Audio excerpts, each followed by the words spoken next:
time. All right, I'll give you a few minutes to get everything you need. I'll give you a few minutes, get everything you need to ensure that you make the most of this session. All right. Okwi from Uganda, I see you. Baraka from Nairobi, I see you, I see you, I see you all. Thank you all so much for being a part of our teen coaching webinar. Thank you all so much for being a part of our teen coaching webinar. All right, before I call the first person we're going to be listening to this evening, I want to take a poll. So if you can put on your video, please put on your video.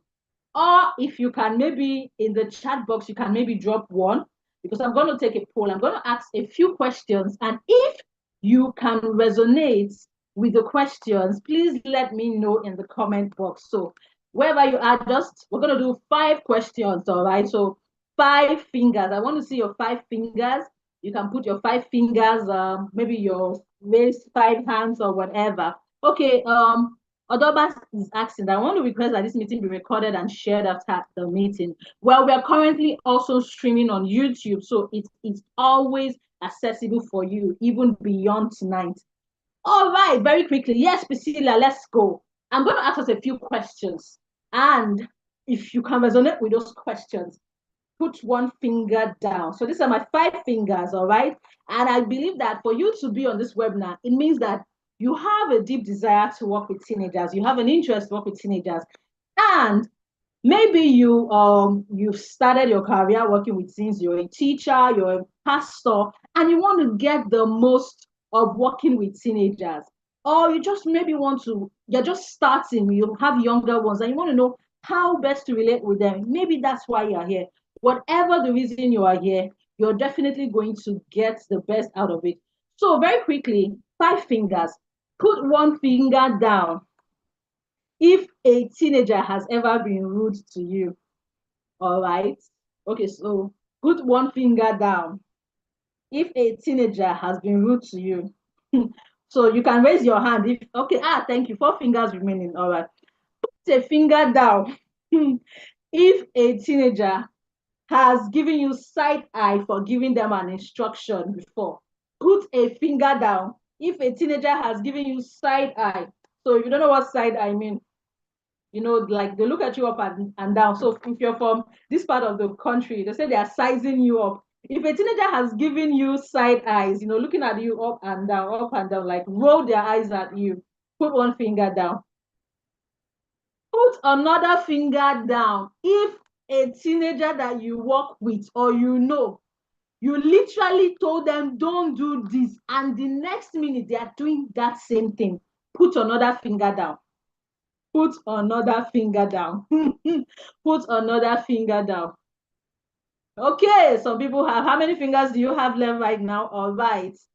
Okay, so put another finger down if a teenager that you told not to do something, somehow they go and, you find them laughing about you with their friends, or you heard the gist, you heard them laughing about you with their friends. So if this one, you resonate with this more, if you work in a school, you work in church, actually, or anywhere, you're going to resonate with this a lot. Okay. So put another finger down. Put another finger down if you have ever had a parent threaten you for talking with their teenager. So maybe you have a parent say, don't talk to my teen. Why? You leave my teen alone, mind your business.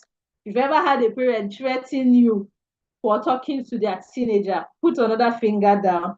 All right. So yes. Okay. Some people have not experienced that. Some people, all fingers are down. Okay. And I still have some questions to go. Me, I don't have any finger left right now. Put another finger down. If no matter how much you tell a teenager, now is not the right time to date, they are still going to date. You find them having a boyfriend and girlfriend, and their own is that, in fact, they don't care what reason you're giving them. All right, so I can go on and on. Some of us will resonate with some things that I would say, and some of us will not. But I want to know, how many fingers do you have left? Let me see. Oh yeah, Didi has one finger left. Abile has no finger left. Kwana, Kwana has no finger left. Okay. Jennifer said teenagers and dating, they will not want to hear. Okay. All fingers are down. So some people have one finger left, some people have no fingers left. And we cannot agree that working with teenagers is like, you don't know what you're going to expect. You're like, have to be ready for anything. I remember the first time that, I started working with teenagers, and this was during my service year. All right. Okay. I don't, let me go away from there. But in my course of working with teenagers, I've had the most unbelievable things. All right. I've had a teen toast me before. I was Howard, a teenager, literally toast me because I had small stature. I've had a teenager literally eye me, a teenager threatening to beat me. So depending, I've worked with both the good, the bad. I've seen the good, the bad, the ugly. And when I first started, my first result would be more of anger. Wow, what's wrong with you? Do I look like your mate? Why will you come and, why would you say this? Blah. But that did not really solve anything. That was not doing much until certain things happen, until you understand why the teenagers walk the way they do. You're going to struggle. You're going to wonder, why is it that I'm talking to this person and it's like nothing is happening? That's one of the things that we are going to help you see and understand in this webinar. So get yourself ready, get yourself prepared, because we are not just talking, we're not just talking theory. We're going to be sharing practicals. We're going to be talking real life experiences here, because this is one of the best places that you can get trained as a teens coach. We don't just stop, we don't just use native intelligence, but we have a way we go about things. Before I let the cat out of the bag, I'm going to bring up someone who has taken this same webinar to speak to us about her experience. She's going to share very briefly what her experience like before taking our webinar, how she was, how it was for her dealing with teenagers, and what she's currently doing now. So, Ruth Bainro, over to you. Hello. Good evening, Coach Joy. How are you doing? I'm fine. It's good to see you. Good evening. Yes, good to be here. Good evening, good morning, good afternoon, everybody, and welcome to the best teens coaching certification program ever, like ever. Okay, so my name is Ruth Benro, and I recently took the teens coaching certification. It's one thing to be passionate about teenagers. So many of us love teenagers, we work with them, right? And we want to really help them. But the truth is, just being passionate is not enough, right? Yeah, some of us, there's this teenager in my church, she's addicted to masturbation. There's this teenager in my class, she's sleeping in school. There's this adolescent that is failing, and I know she's very intelligent. Again, we would see and meet many teenagers, and we are passionate about helping these people. But like I said, passion is not just enough. What knowledge do you have? What skills do you have? What assessments do you have to help these teenagers? It's not enough to, work with your own knowledge or your own experience when it comes to working with teenagers. Why? Because every child is unique, right? Their experiences are unique. And you can only help them if you are knowledgeable. And this is me welcoming every one of us, because I want to see us in class, right? So my experience, funny enough, I have had other trainings when it comes to counseling children, right? And teenagers. Officially, I've been counseling children for over 5 years now, right? But there's a difference, just like when Coach Joy was mentioning, there's a difference between theories and application. Okay, so you can have so many theories in your head, psychodynamics theory, especially for those who did counseling, right? You have so many counseling theories in your head. But hey, this child is in front of you. Oh yeah, now help the child. And this is where teens coaching certification comes into play, right? So let me start with the mentors. Oh, no, our mentors are amazing. From Coach Joy to Coach Miracle. My own coach was Coach Amina. Trust me, these people are learning. They know their onions. They will help you, at any crossroad you meet. Even with the years of experience I have with, attending to teenagers, I had to meet her. Coach, this is the issue here. What should I do? So as you go along in the program, and even after the program, you have access, to your mentors to hold you and guide you. Every coach needs a coach, right? Yes. So every coach needs a coach. So that's one thing we get from teens coaching certification. The mentors will hold you by your hand. So it's not like other counseling programs or certifications you do that you're on your own. No. Here in teens coaching certifications, the mentors and coaches will hold you. That's one. Two, I talked about tools. So what tools do you have now? If you're listening to me, can you just maybe say, or you could type, what tools do you have in dealing with an adolescent or with their parents, right? Now, when you come and then you run through this program, you'll be given tools, you will be given assessments to help you. So your child is sitting in front of you. With the tools, by the time your child, the teenager, writes, takes the assessment, trust me, you can. It's like magic. Your eyes just open. Right? So this is what what's happened to the child. Because from the tools, once they answer it sincerely, 50% of the problem is solved. Because once you know what is happening with the child inside, you know what is happening with the child's parents, with the child's environment, then you are well able to help the child. So the tools you'll be given, at least you would have not less than 8 assessments. You have 4 assessments for parents, right? So you're not just confused, right? So there is an assessment for the parents, there is an assessment for the adolescents. And while you're analyzing, I think that's a beautiful thing. You just be like, see magician in the making, because your eyes will just be open. Okay, so this is, because the parents experience 1, 2, 3. That's why the child is going through 4, 5, 6. And because of this, okay, I think I have to do 7, 8, 9. It's as simple as that. Trust me, if you follow through within the first clients you will get, yes, especially for those that are saying, the money will be expensive. The first clients you will get your money back. And that's the truth. I've had just one client that you would have, you will get back your money. So don't even think about the money. So that's with the two, right? And then of course you have amazing colleagues. No, I've had beautiful, beautiful friends coming out from these teens coaching certification. Just 2 days ago, yeah, Friday, Saturday, we had our webinar and had over 170 parents in attendance, right? So it gives you that boldness, that confidence to even charge. If you're afraid of charging before, come to this teens coaching certification, get trained, put your head down, learn, right? Watch the home plays again, do your own plays well. The videos are recorded, right? So you can be in class, you listen, you can always replay. You would be bold to say, this is what I charge. Like, no, I don't play. I don't do pro bono. The time of pro bono is gone. It's gone. Right. So if you're just starting, right, this is the first time you're coming into teens coaching, of course you are well equipped for the journey. If you've been practicing before as an accountant, right? And I see I am still not enough. It's not enough to, say, I've done this, I've done this. I came back,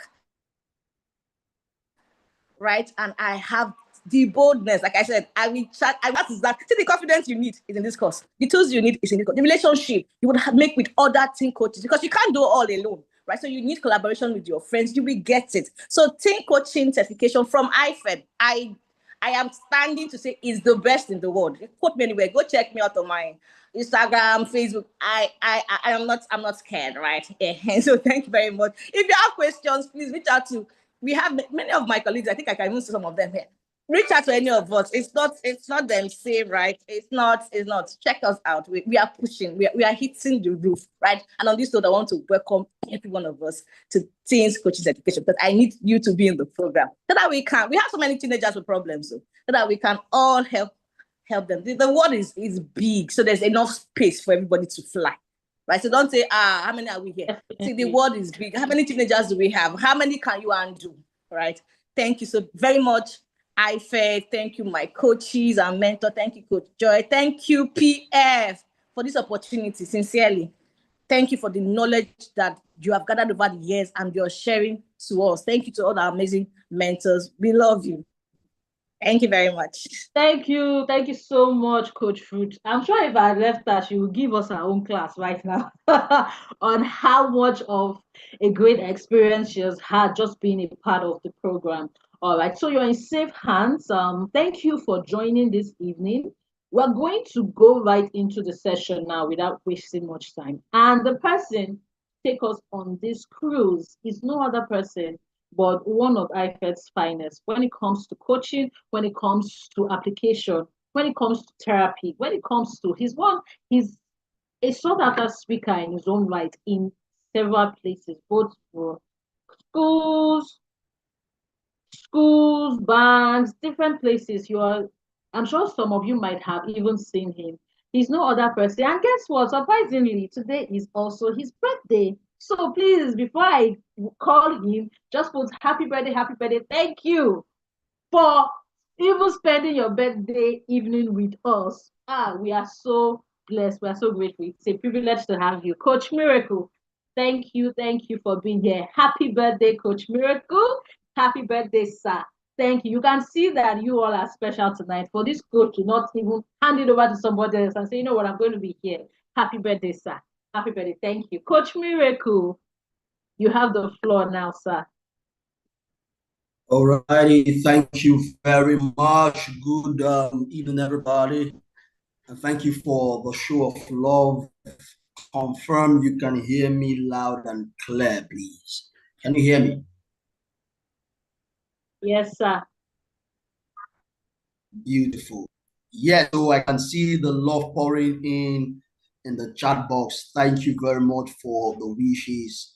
So great. When I saw that this is going to be happening on my birthday, I was like, oh God, I could only have seen this out of my love for the team coaching program, really, because on my birthday again, you want me to facilitate. But all the same, I have no other choice but to be here and sharing and spending my birthday with every one of us. Thank you. So the best birthday gift you can give to me right now is to make sure that you're invested into everything that I'm going to be sharing, and to make a commitment to take what we're going to be sharing to the next level, to make sure you practice and put to use everything we are going to be sharing. That's really the best birthday gift I can get from everyone. Please, if you know anybody who needs to be here, send them the link right away. A family member, friend, neighbor, even an enemy, right? Send them the link because it's about to get explosive. Yes. So anyone who is either a teens coach, a parent, a teen mentor, a teacher, a facilitator, a pastor, whoever, anybody at all that has anything to do with teenagers, you want to send them the link. And in a short while, you would know why I need you to send them the link, or why I'm asking you to do that. Yes. So thank you all so much for the love, right? Yeah, keep it coming. I love it. Yeah, you are firing me up. You're firing me up already. Thank you so much. All right, let's keep that going. Yes, and thank you, Coach Joy, for all that you do, and for also all that you've shared as well. I'm really grateful. All right. And then Coach Ruth as well. Powerful testimonial you had right there. Beautiful. So let's get the ball rolling.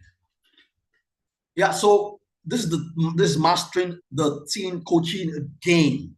We want to equip you how you can master the teen coaching game. How would you master the teen coaching game? Like I said, this is a class that anybody who wants to master the teen coaching game should be a part of. So at this class, you would have, number one, discover the opportunities that exist in the teen coaching space, because a lot of opportunities exist therein.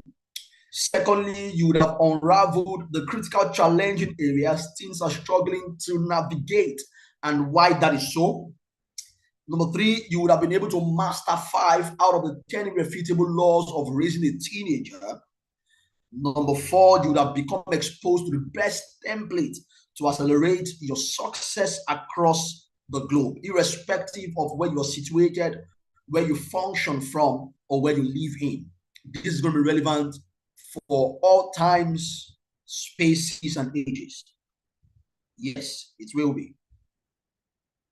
So I want to indulge you to please find a quiet spot. Make sure that you do away with any form of distraction. Yeah, because you want to absorb and take in everything that we're going to be sharing. So it's important that you are here 100%. Yeah. Keep up social. So if I can be here, you should be here, because my phone is buzzing with messages and calls as we speak right now, but I'm here. So please, I'm indulging you to do the same. Put your phone on silent. Give us the next 1 hour, 30 minutes, and you'll be grateful that you did. Also, you might want to also change the name on your Zoom to your full name, including any title that you would want me to address you with, right? So please, if you want me to address you, maybe you're a chief, you are an ancestor. No, that's a joke. Maybe whoever it is that you are, a pastor, you are a doctor, whoever it is, and you want me to address you, anyhow you want me to address you, that's how, or that's what should be on your name, so that if there are questions in the chat box I want to respond to, comments I want to respond to, I can and just call out to you. Yes. So a good place to start would be my teenage life and coaching journey. Yeah. I'm sure everybody here has a teenage life. Nobody fell from the sky. Nobody became an adult all of a sudden. We all went through childhood, through teenagehood before we became adults. So just like you, I also have a teenage life, and I have references from my teen days. Yeah. So I was somebody who grew up in a place referred to many as a slum. The place is called Ajegunle. If you live in Lagos or you reside in Nigeria, you'll be very familiar with Ajegunle. Yeah, so if you know Ajegunle, please type yes in the chat box so that I'm sure I know where my people are today. So I grew up in the environment called Ajegunle. We grew up in a one-room. You know, a one-room is not the same with a one room. A one room is a room that has toilets and maybe a bathroom and then kitchen. But a one room is a room that has only a room, and the toilet or bathroom is outside of the room, right? And we had to share that bathroom with about 15 other families. That's the kind of environment I grew up in. I grew up in a neighborhood that was notorious for drug taking, where just at the back of my house, we had boys and girls coming every day to take drugs, cannabis, cocaine, Refnol, all kinds of drugs, hard substances. These were things that I saw every day with my naked eyes, and it wasn't something I heard of. I grew up in an environment where prostitution was the norm. Teenage pregnancy was the order of the day. That was the kind of environment I grew up in. I grew up in an environment where street fights and I'm sure this is alien to some people, street fights were normal. People fought every day, both in our compound, outside of our compound, on the streets. People were always fighting. I saw blood many times. In fact, I was still speaking about this with some persons earlier today, where I told them that I saw the intestine of somebody come out of his stomach when I was a teenager. Yeah, because this guy was part of a band of a robbery gang, and the whatever operation went south, and he had to be shot. And his intestine came out of his stomach. He was brought back. He stayed in the same compound that I lived in. That was the kind of environment I grew up in. Yeah. So I've seen it all in that sense. And my life was going to go in the same direction until I met with a coach just like some of you are and some of you would be. I met with somebody who was, gathering a few teenagers every Sunday and speaking to them, in the person of Mr. Praise Forward. Yeah. So while my older sisters attending this meeting, because I'm the last born of 6 children, and like I said, 8 of us will live in that one room. So my elder siblings were attending this meeting that Mr. Praise organized every Sunday. And then they would ask me to come to the meeting. Of course, because I have always been a non-conformist, what you might refer to as stubborn. I refused to go. I said I wasn't going to attend that meeting just because I was asked to. You know how that sometimes you want to do something until you are asked to do it, and then you don't want to do it anymore. Can anybody relate with that? Yeah. So that was really why I said I wasn't going to attend the meeting. And anytime anything happens at home or I misbehave or anything, they would say it is because I don't come to that meeting. That's why I'm misbehaving. I would say, yes, I would rather not come than behave the way you guys want me to. Until one fateful day, I decided to give it a try. I was just at home, bored, wasn't doing anything. And I said, okay, maybe I should go for this meeting and see what is happening there. Remember, I was a teenager still in secondary school. Yeah, what some of you might know as high school. And I strolled into this meeting on a Sunday evening. And guess what? It was beautiful. That was where I met passionately. And I was, wow, flabbergasted, impressed, and ultimately impacted by that meeting. And I said, you know what? I am going to keep coming to this meeting or for this meeting. So every single Sunday for the next at least 3 years, I never missed one Sunday of that meeting. I went every single Sunday. And that was where my transformation started from. Yeah. My identity changed. My sense of identity, rather. My identity did not change. My sense of identity changed. I began to grow and become a better person. I fell in love with reading and personal development. And I said, you know what? I want to do what this man is doing. I want my life to be as impactful as this man's life is. And I have been following this mentor, this coach ever since that time up till today. This was sometime around 2005. So that's why I'll give you an idea that this has been happening for 20 years now. Yeah. So that's how my teens coaching journey started. And maybe this would be the starting point for a lot of people's teen coaching journey as well. Yes. I'm sure because a lot of us, a lot of people in the past have attended this webinar and it somehow kickstarted their teen coaching journey. And I believe it's going to be the same for everyone that is present here today. If you believe, shout a big amen. Don't mind me. All right, so let's get into it. The first question I want to ask you today is, who were you as a teenager? Who were you as a teenager? What happened in your days as a teen? And how well were you handled as a teenager? In one word, one phrase, one clause, one sentence, tell me the answer to any of the questions on your screen right now. Who were you as a teenager? What happened in your days as a teenager? How well were you handled as a teenager? Let me read some responses. Somebody said timid. Itoro said timid. Godfrey said I was naive. Okay.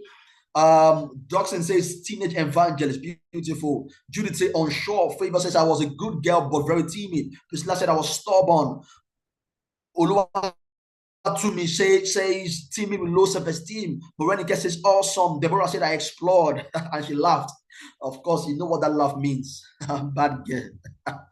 I was hard to control. Oyedeji says. Beloved says I was obedient. Arogudade says literally a get inside girl. Oh, that was so coming in too fast. Against that girl who just wants to be trusted around my peers by my parents. Anita says timid, low self-esteem. Vicky said sad, conformist. Alex says independent. Musonda says brave and outstanding. Omolara says bold and audacious. Esther says, when I was a teenager, I was shy and always all by myself. Damilola says, my teenage experience is very similar to yours. Wow, that's beautiful. Temitope says, unsure of myself, but lover of God. Ultimately, I suffer from low self-esteem. Prince says, I was naive. Okunda says, as a teenager, I was too reserved and I had a lot of emotional baggage. Jennifer says, I was weak-willed, people-pleasing, obedient to a fault. We could go on and keep reading these responses. But one thing you can take out of this is there are a lot of similarities between our teenage years, the experiences that we had. Yeah. And if you connect the dots, you will see that these challenges maybe have different names, titles, and have evolved in one way or the other, but they are largely still the same challenges teenagers of this age and time face. Yes. So teenagers of this age and time are still facing the issue of low self-esteem, naivety, ignorance, addiction. They are still exploring, doing all of those things, right? So it is typical of teenage years, which is why many times, you know, right now I am very happy that we are being vulnerable, but many times I wonder why a lot of adults rather, are quite hard on teenagers when they had similar experiences. You know, because somehow there's what is called there's what is called internal filters. And one of the things our internal filters does is the process called deletion. So many times when you go through a particular situation and come out of that situation, there's a tendency for your nervous system, for your brain to delete that experience from your immediate memory, so that when you meet somebody else who is going through the same thing, it is possible for you to be judgmental to that particular person, forgetting that you also had a similar experience, which is what a lot of adults do today. A lot of adults behave like they were never teenagers. They have never been teenagers before. A lot of adults behave like they never had the same challenges the same teenagers of these days are having. Yeah, and that's really not fair to these teenagers. It's not fair to them, really, if we are being honest. It's not fair to them. So, these are some top issues plaguing adolescents. We have eating disorder, right? Obesity, even what we call anorexia, substance abuse, depression, mental health disorder, substance use disorder, mental health issues, anxiety disorder, school bullying, peer pressure, violence, anorexia, I mentioned that already, school refusal, gender dysphoria, conduct disorder, attention deficit hyperactive disorder, ADHD, bipolar disorder, behavioral disorders, oppositional defiant disorder, mood disorders, menstrual problems, sexual abuse, behavioral problems in adults. This is by UNICEF in 2021.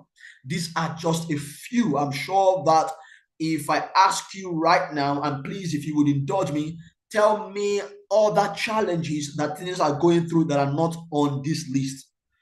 Any challenge that you know that teenagers are currently going through that are not on this list, would you please type them in the chat box? Let me read a few comments.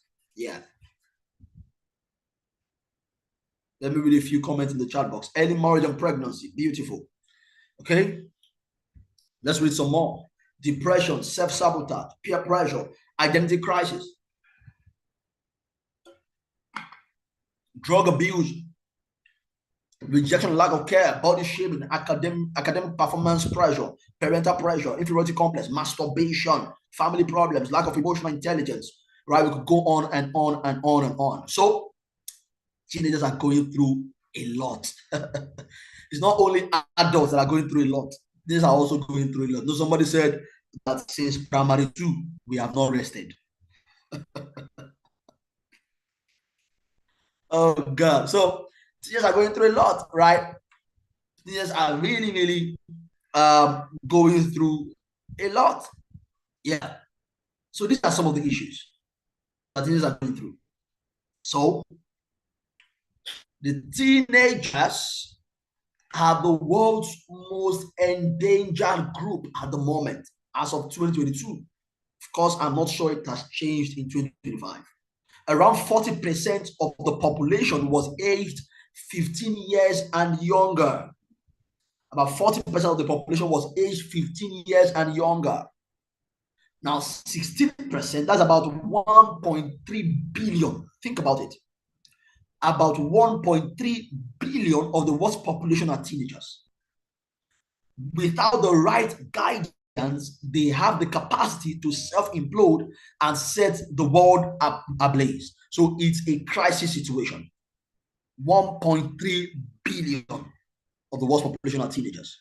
It means that we need to do something about this group of people before they implode or self-destruct.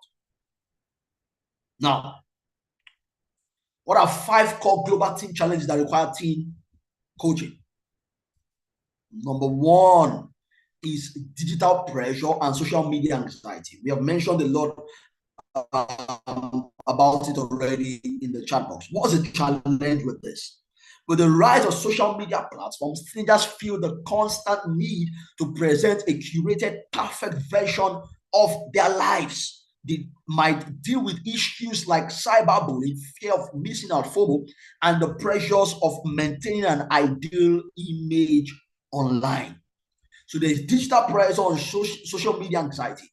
This was something that wasn't there some 10, 15, 20 years ago. When I was a teenager, there was really no social media. In fact, I had my first phone maybe when I was 17, an Ericsson phone that was bringing red light. It was a phone that could just call and send SMS. That was all the phone could do in terms of messaging and reaching out to people. So the challenges around the digital pressure wasn't as much as then. When I was graduating, for example, and we were doing benedictory service, and we were singing and telling ourselves goodbyes, it was goodbyes for good, because we were not sure when and how we were going to see or connect with each other anymore, because not everybody had phones, right? Phones just came out at the time. So it was like, oh, we're going to really miss each other. But it's not the same thing right now. When teenagers are leaving secondary school, high school, as the case may be, and they are telling themselves goodbye, they are laughing and playing, because they know that goodbye is really not goodbyes, because we will get to see each other. Even if we don't see physically, we will see digitally, right? We will see our social media platforms, handles, posts, and what have you. We would be updated about what is going on in our life. So we would really miss each other like, we did in our time and age. Yeah. So life became easier from that perspective. But also that ease also came with a challenge of pressure. Yes. So that when a classmate got married, nobody knew at the time. 20 years ago, nobody knew. Nobody cared because nobody knew. When a classmate bought a car, nobody knew. So nobody cared. When a classmate did admission, nobody knew. So nobody cared. When a classmate bought a new shoe, nobody knew and nobody cared. But it is not the same thing again. Right now, when a classmate buys a shoe, you are going to see it. They're going to write shoe on Facebook or Instagram. In fact, people are now faking it to make it. I heard of a story of a lady who went to the airport, and you know those cars we have, those cars they place in the airport. She went there and snapped to the car and said this was a brand new car. You know, and that put a lot of people under pressure. Like, this guy could get a brand new car. Me too, I need to get a brand new car. Yeah, that's the pressure that has come with social media and the digital pressure that we have today. A young man of about 17 met me a few years ago and said, "Sir, I'm depressed." I said, "Why are you depressed?" He said, "My mates are making it." At 17, I said, "Your mates are making it. What do you mean by that?" He says, "My mates, you know, they lodge in hotels, they are making a lot of money, helping their families. But right now, I'm just stuck with reading my books. Say, I'm depressed. I want to be like them." The reason he could even have those aspirations was because of the pressure that social media had put on him. Yeah. Except that social media is not the real world, right? It's not the real world at all. I am a therapist, a counselor, and a coach by training, and I can tell you that for free. I know people who have been in therapy as couples, for example, who still post on their social media platforms like they are lovebirds. They are having serious internal issues where they are almost, beating up each other. Yet on social media, they are still posting as the perfect couple there is. Except that there is somebody somewhere who is looking at that post on social media and then is pressurized because their relationship is not as cozy or as cordial as that person has posed theirs to be. And then they go home to fight with their own husband or wife because of a post of somebody whose life you don't really have insight into. That's the challenge we are facing right now. So why are we facing this challenge? So unlike previous generations, like I said, today's teens grow up in a world dominated by digital platforms. Every moment can be captured, shared, and scrutinized, leading to added stress. So how well can they concentrate? Which is why right now we have increased anxiety among teenagers. We have increased depression among teenagers. We have teenagers who have serious problems with sleep. They can't sleep. They're having insomnia and all kinds of sleep problems, sleep hypnea, and other kinds of sleep issues as a result of too much exposure to screen time. We have teenagers who are hooked on pornography, have all sorts of addiction because of the digital pressure and social media anxiety. Because teenagers are scared of missing out. They want to belong. And it's something that comes with the teenage age. And that's why as teenagers grow into their skin as teenagers, one of the things that you most likely see and observe is that they would want to speak more with their peers than they speak more with adults. Yeah, except you have, of course, built a rapport and a relationship with them that allows them to become vulnerable and open with you. What's the second problem teens are facing right now that needs teen coaching? Identity and self-expression. Identity and self-expression. What's the challenge? Teens grapple with understanding who they are, what they believe in, and how they fit into the world. They may also be confused about their sexual orientation, gender identity, and personal beliefs, no thanks to the power of media. Why is this so? Adolescence is a natural time for self-exploration. Now listen to this. However, with the vastness of the internet, teens are exposed to a broader range of ideas, identities, which can be both empowering and confusing. Now, get this. The teenage years is a transition years. It's around the teenage years that teenagers begin to go into puberty. So they begin to develop secondary sexual characteristics. Their bodies begin to change. Their emotions begin to change. They begin to feel differently from how they have always known. For ladies, they begin to have, their menstrual cycle. Guys, their voice become deepened. They begin to see hair in their pubic areas. All of those things begin to happen. So it's a transition years, which is why it is critical to actually have some guidance around that age. Because in fact, I wrote an article one time, and the title of the article was "Good Things Could Have Bad Effects." Good things can have bad effects. Yes. And every transition point in life comes with its own challenges, even as adults. Yeah. So, for example, somebody who just got married is a good thing. But I've seen people who just got married also deal with a lot of issues that comes with just getting married, or newly wedded couples. It's a transition period, right? I've seen people who moved into a new country, and that's supposed to be a beautiful thing, and it is a beautiful thing, except that they didn't know how to adapt to the new environment, and that caused them to begin to grapple with a lot of anxiety issues and things like that.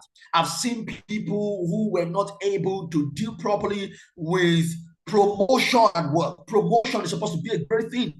In fact, I had a practical example where I went somewhere to speak. I went to an organization to speak, and a staff of the organization told a story to my hearing and everybody present about how that, he was promoted in that organization, and that was the worst period of his life. He said he was so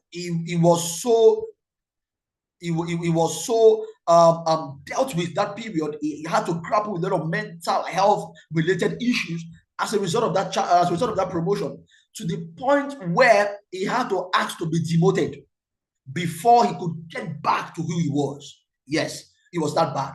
That's because that was a transition point in his life.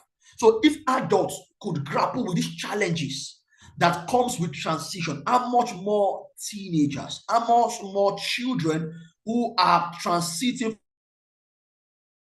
youth, how much more will they grapple with these feelings, with these uncertainties that come with teenage years, which is why they need to be properly coached, properly mentored, and properly guided through this period, this critical period of their lives.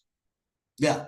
So that is why a lot of the times when teenagers begin to have gender dysphoria, it comes around this period of their lives, around when they are transiting from childhood into teenagers. Because at that point, they don't understand their bodies. They are feeling some type of way. They can't really understand and decipher. So without a guide, a mentor, and a coach, they can actually go south or go to the left, as the case may be. So identity and self-expression is one of the challenges that teenagers go through that actually need teen coaching. The third one is mental health stigma. Mental health stigma. What is the challenge?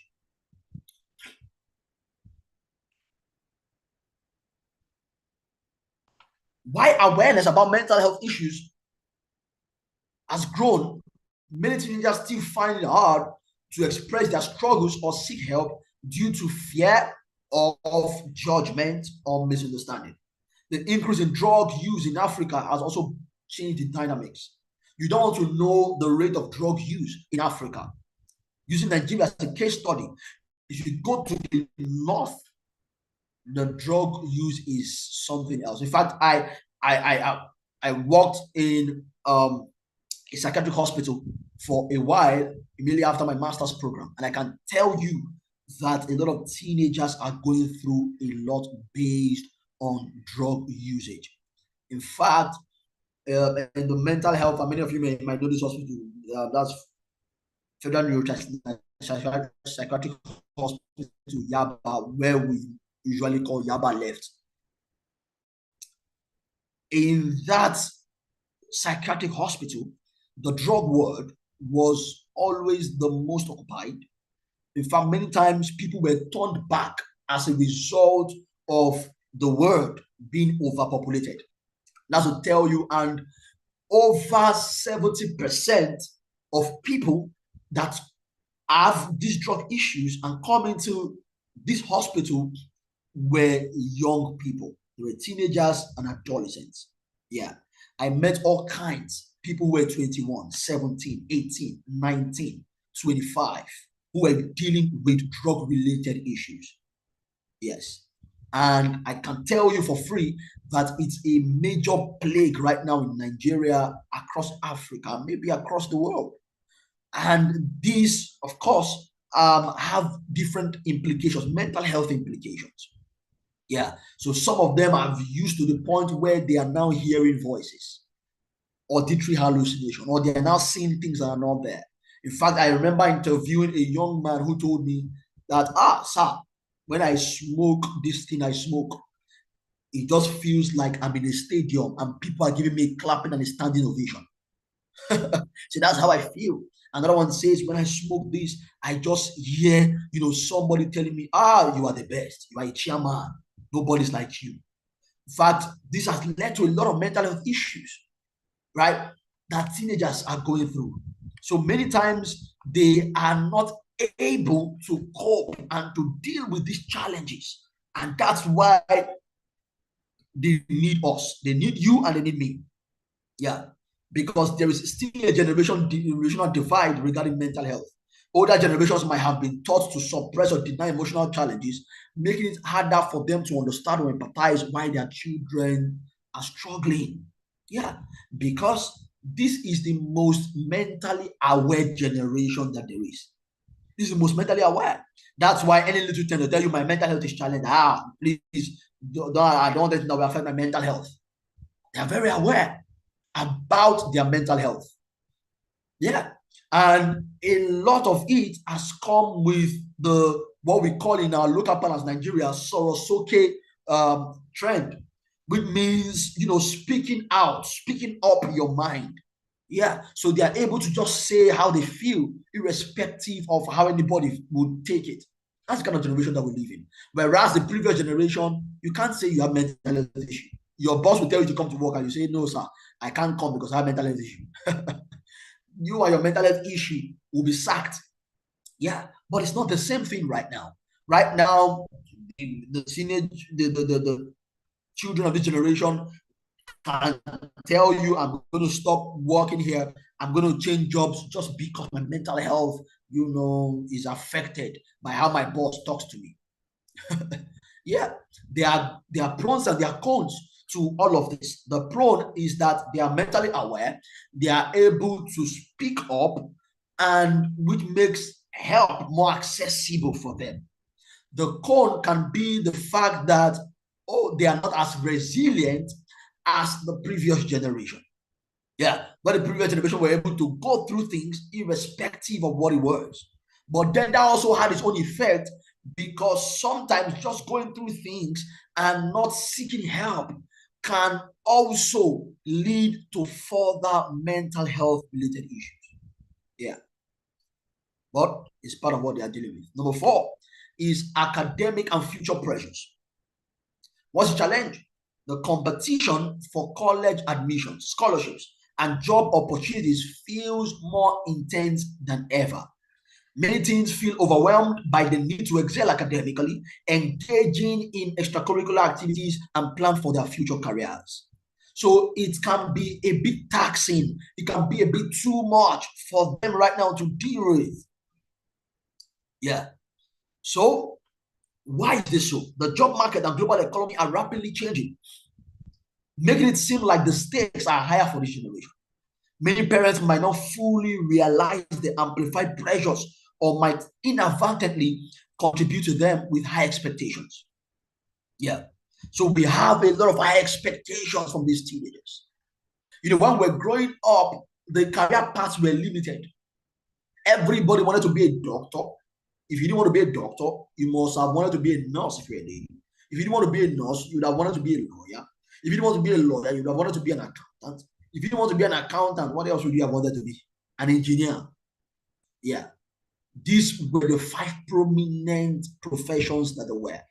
If you told your mom or your dad that, I just have a passion. I said, what's your passion? I said, I like to make people laugh.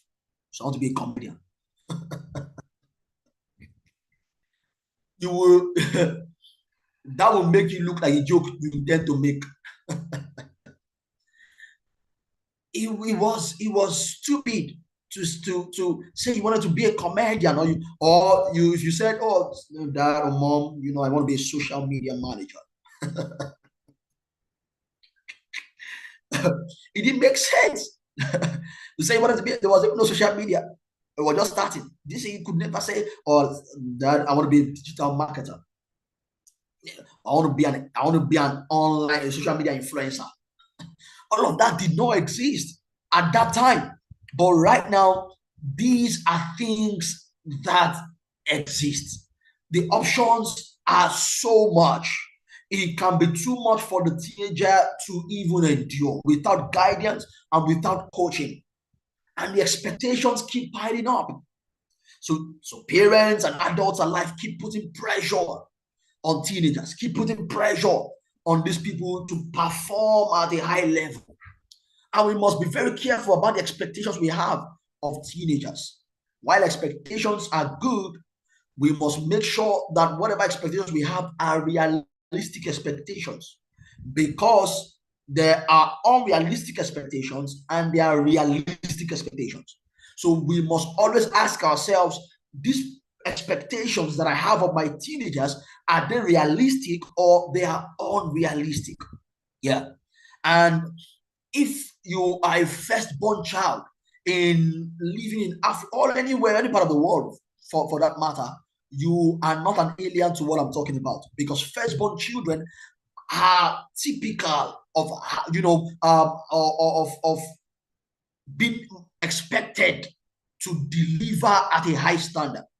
There are so much expectations for firstborn children, and that's why many firstborn children turn out to become perfectionists, or what we call discouraged perfectionists. They always want, and many times you can make your research, they always want things to be perfect or close to perfect. And when they are not able to meet up with those expectations that the society has placed on them, that has now become an inherent part of them, so it's not an expectation that they also have of themselves, it becomes things that they grapple with. So a lot of them now begin to deal with anxiety. A lot of them now begin to deal with addictions that come from those unmet expectations that other people have of them, and they now have of themselves and cannot meet anymore. Yeah. So we must be very careful of the expectations we have of our children, of our teenagers, and make sure that whatever expectations we have are realistic and not unrealistic. Number 5. Communication barriers with parents. Communication barriers with parents. What is the challenge? Teens often feel that their parents won't understand or respect their feelings, leading them to withhold information or avoid deep conversations. Yeah. Teens, why is this so? Teens are striving for independence and autonomy. That's one of the things teens would always strive for. They will strive for independence. Immediately they start becoming teenagers, they want some level of independence. They want to feel like they have a voice. They want to feel like they have their own opinions and they have their own independent choices that are independent of their parents and the adults in their life. Yeah. So they want to feel among, so they will associate and listen more to their peers. So it is not unusual to see teenagers who are somewhat disconnected from their parents or their handlers, because they are striving for independence and autonomy. They are developing their own views and values, sometimes in contrast to their parents. They might fear judgment, disappointment, or conflict, so they choose silence or superficial interactions. So, because they know that, okay, mom is going to disagree with this, dad is going to shout on me, dad is going to shut me down, they rather will keep their opinion to themselves. But the fact that they are quiet doesn't mean they don't have their opinions. Yeah. That's why it is better that you have a talking teenager than a silent teenager. It's better to say, this teenager, this child, you are talking too much, than to have a child that is totally quiet and silent and is not even saying anything. Because that silent child or teenager has more to say than you can ever imagine. Yeah. So that's why it is important to have that constant rapport with the teenagers in your life. A constant rapport. And just like the neuro-linguistic programming presupposition says, that in the presence of rapport, anything is possible. Anything is possible in the presence of rapport. When you are able to build rapport with your teenagers, with your children, you discover that even when they get to this phase, they will still open up to you about things. They will still tell you about what they are feeling, what they are going through, their perception, their opinions. They will still submit to your mentorship. Yeah. Because between age 10 and 12 is an age, for example, where you need to tighten the friendship gap with your teenager or your child. 10 to 12. You need to become their friends. You need to become very friendly with them, so as for them to begin to trust you with information that they will normally not trust, adults in their life with. Because as they grow and then become clock age 18, you will then need to transition into becoming a coach. Because parenting is an 18-year curriculum. From age 19, you start seeing your report card. Yeah. So from age 19, you are supposed to transition from a parent into a coach. Because at age 19, your child should be able to make sound judgments and choices. At age 19, your child should be able to walk anywhere in the world. At age 19, your child should be able to make a decision about their relationship and dating life, and you are sure you can beat your chest that they will make the right decisions. At age 19 or even 18, if your child commits the same offense a 70-year-old commits, they are both going to the same prison. Yeah. So they should, by the standard of society, be able to make the same kind of decisions, whether 18 or 80. So you want to make sure that you do the best before age 18. Yeah. So let's then talk about, hey, let me go to the chat and see what's happening here. Thank you very much, Gabriel, for engaging. Yeah, awesome. 5 of 10 irrefutable laws of handling teenagers. Are you ready? Are you ready? Are you ready? Are you ready? Say, if you're ready, say yes, I'm ready. I'm ready. I'm ready. I'm ready. I'm ready. Tell me yes, I'm ready in the chat box. About to take the next level right now. Tell me yes, I'm ready. Beautiful, beautiful, beautiful. Awesome, awesome. As we fire down, please, whatever strikes you, whatever comes up to you, type it in the chat box. Let's also see and read from you. All right, let's go. Number 1 law is the law of identification. The law of identification. What does the law say? The law says you can't engage a teen thinking like an adult. In other words, you need to engage a teen thinking like a teen. To say, how would a teenager process this? Because if you approach teenagers thinking like adults, many times they would outsmart you, and you will not be able to connect adequately with them. So the question I'm asking right now is, what is your perception of your teen? How do you perceive your teen? Yeah. I know many times when I ask this question, people would have very positive things to say about their teenagers. Say, oh, my teen, I perceive them as royalty. I perceive them as. In fact, tell me, let me see the channel. How do you perceive the teens in your life? How do you perceive them? How do you perceive the teens in your life? Let's hear some. How do you perceive the teens in your life?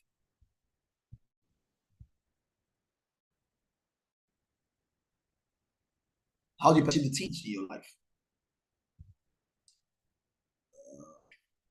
Okay, do we have any in the chat box yet?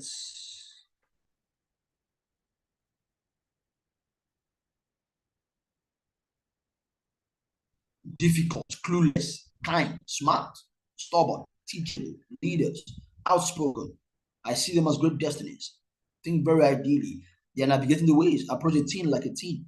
Annoying, sneaky. Thank you for being vulnerable and being honest with your responses. Guess what? Perception would always determine reception. Let me say that again. Perception would always determine reception. How you perceive a teen will determine how you receive a teen. How you receive a teen will determine how you relate the results you are able to get with that teen. If your perception is wrong, your results will be wrong. Let me say that again. If your perception of your teen is wrong, your results will be wrong. No matter how much you try to change them, you would have very little success because your perception is wrong. Let me ask you one more question. If the son of Donald Trump is given to you and the son of Donald Trump seems to display and have the same issues that your teenagers or the teenagers you know or that are in your life currently also have, it has the same challenges. Maybe he's sneaky, maybe he's stubborn, maybe he's addicted to something, maybe he has behavioral problems, whatever it is. But then Donald Trump's son is given to you. They call you and tell you, you know what, I've heard about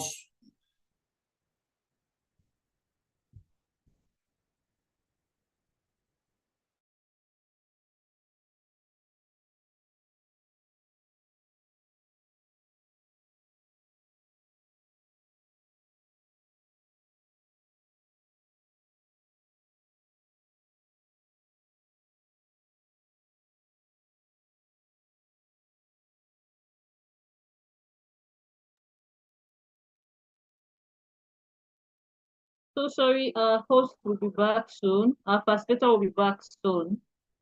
Just a bit of network issues. Okay, he's back now.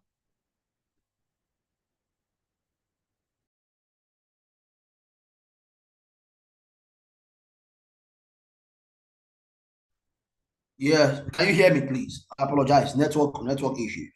Can you all hear me?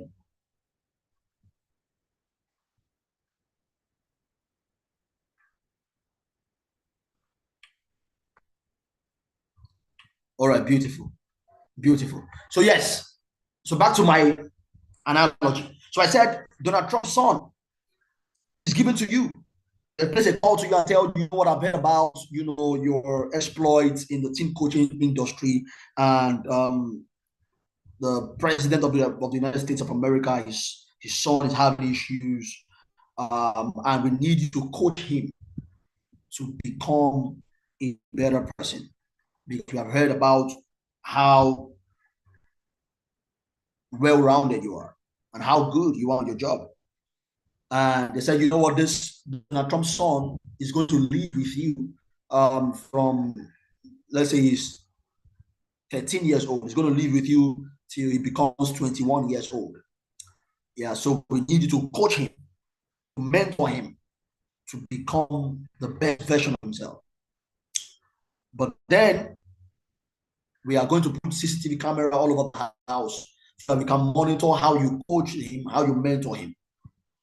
Tell me, would you treat Donald Trump's son the same way you are treating the teenagers in your life currently? Let's get honest responses. A yes or a no. Would you treat Donald Trump's son the same way you are treating the teenagers in your life currently? Just a yes or no. Somebody say, you know one who tried rubbish for it. Yes, same treatment. Yes, no. Okay, no. Let's be honest, right? Yes. The same way, no addition, no removal. You treat Donald Trump's son exactly how you're treating the teenagers in your life. Okay, yes, yes, I will. Okay, yes.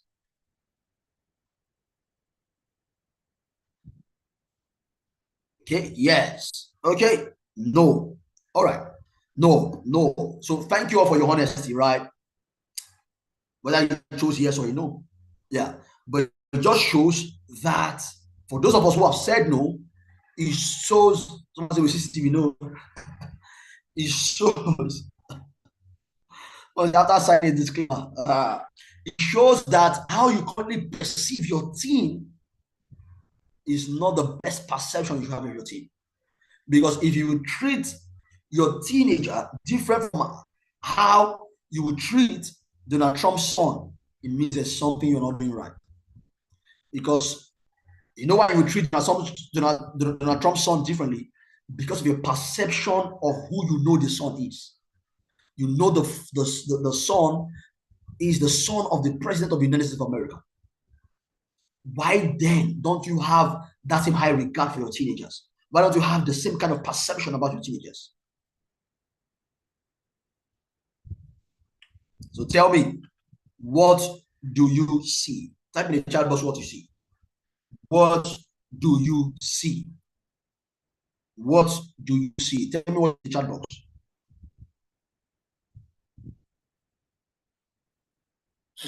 Tell me what you see in the chat box.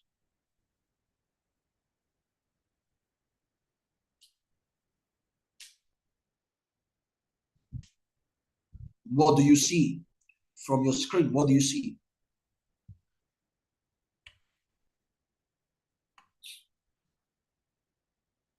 Recklessness, rebellion, trouble, smoking, social media focus,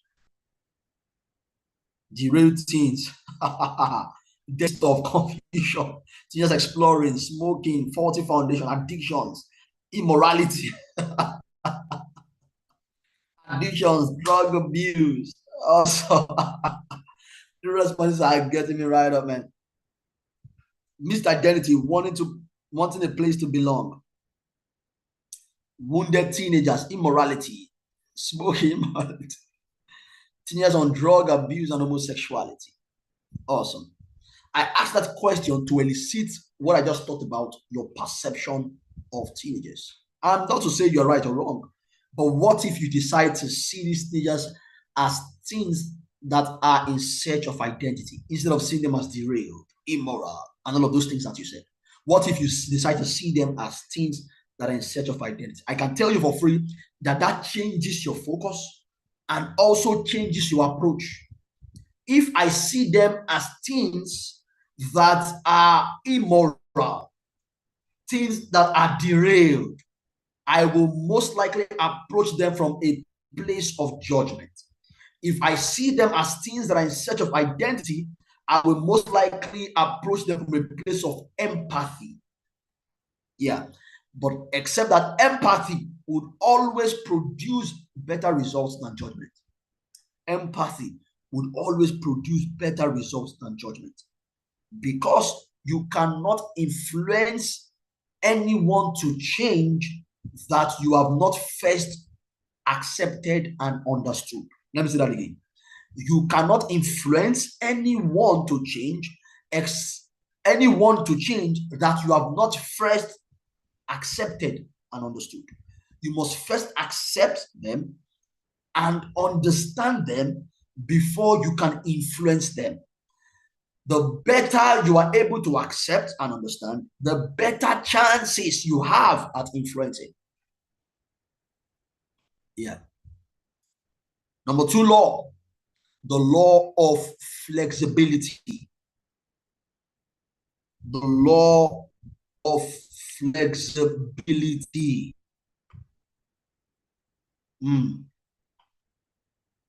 What does this law say?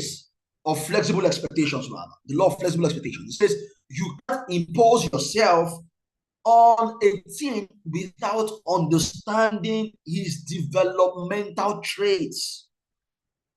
You have to be able to understand your teen's developmental traits. How does a teen develop? How different is the teen's brain from an adult's brain? A lot of people don't know that the development of a teen's brain is different from that of an adult. Yeah. Why adults, have a part of the brain called the prefrontal cortex that we primarily really use, that is in charge of logic, in charge of decision making, in charge of planning.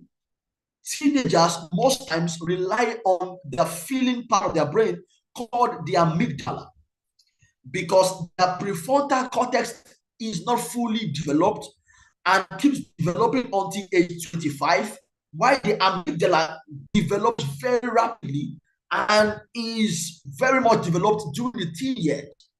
It is why teenagers make emotional decisions, because they rely more on the feeling part of their brain than on the thinking part of their brain. So you need to understand the developmental traits. You need to understand how their cognition is even formed and how that is different from that of adults, so that your expectations of them, again, are realistic and not unrealistic. Yeah. I know someone might ask, but if their prefrontal cortex is still growing until age 25, how come we have teenagers who are very intelligent, who do very academically? That is because the part of the brain that is in charge of intelligence is not the same part that is in charge for decision making and planning. The part of the brain that is in charge of intelligence, for memory and for learning, is called the hippocampus. Yes. So you can have an intelligent food for a teenager, meaning that the teenager is intelligent because their hippocampus, which is in charge of memory and learning, is developed. So he is academically sound, but makes very poor decisions about life. So it's important to understand these developmental traits.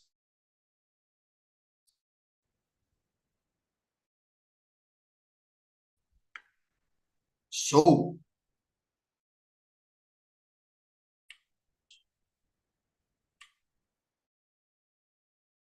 number one is independence. I've said it already. Teenagers, because from childhood, they have always been controlled. So they want to get to a point where they feel a level of independence,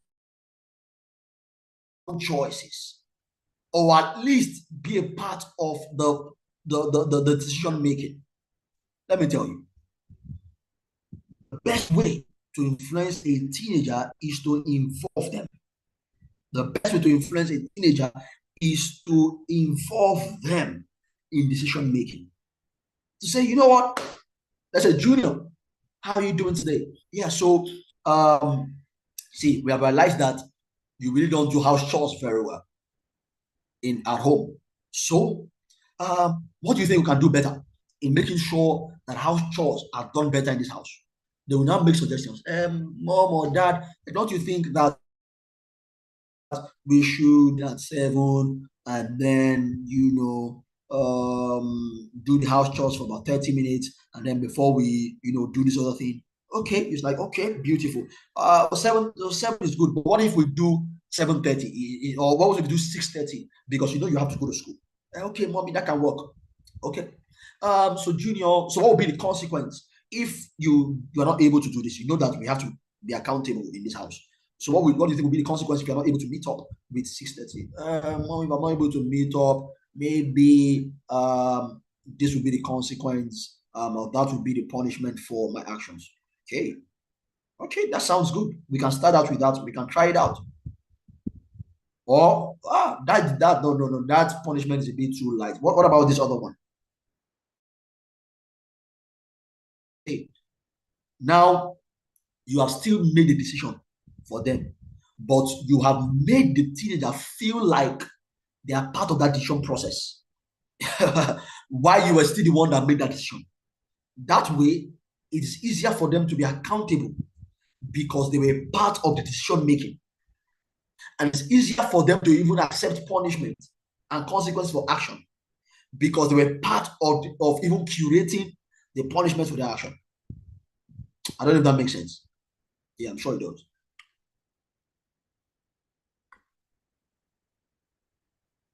So, opinionism. Seniors want to be they're highly opinionated. They want their opinions to be heard. Remember what I said? They want their opinions to be heard. So give think, oh, tell me about it. Don't be too quick to shout down your teenagers, to shout down your children. Keep quiet. Don't you know your mother? Don't you know your father? No, hello, sir. Hello, man. Nobody's taking your fatherhood and your motherhood away. You know you're the father. You know you are the mother. We know, right? But give them the opportunity to also express themselves. Your teenagers and your children expressing themselves doesn't reduce your fatherhood or your motherhood. It doesn't reduce your headship. It doesn't reduce anything about you. Let them express themselves. Let them say what they think. Yeah. Because them expressing themselves will give you perspective on the areas where you need to correct. If they don't express themselves, how will you know what they are thinking? How would you know if they are even getting the things you are teaching them? It's only when they are able to express themselves, you can see that, oh, there are loopholes in their thinking processes. There are loopholes in their beliefs. There are loopholes in their value system that we need to adjust. If they are not able to express themselves, you are not able to know if there are those loopholes.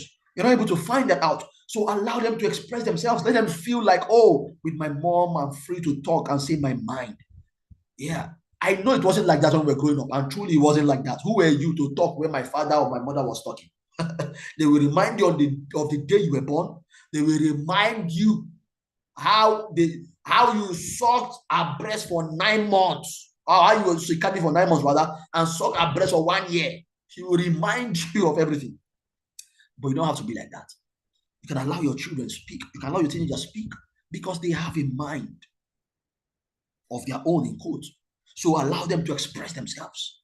Hear them out. Let them feel heard. Because they are different. There are about 5 needs of every human being. Every human being has about 5 needs. I'll say 3 right now. Every human being has a need to be encouraged. Every human being has a need to be encouraged. Number 2, every human being has a need to be understood. Every human being wants to be understood. Number 3, every human being has a need to be accepted. Let me add the last one. Number 4, every human being has a need to be listened to.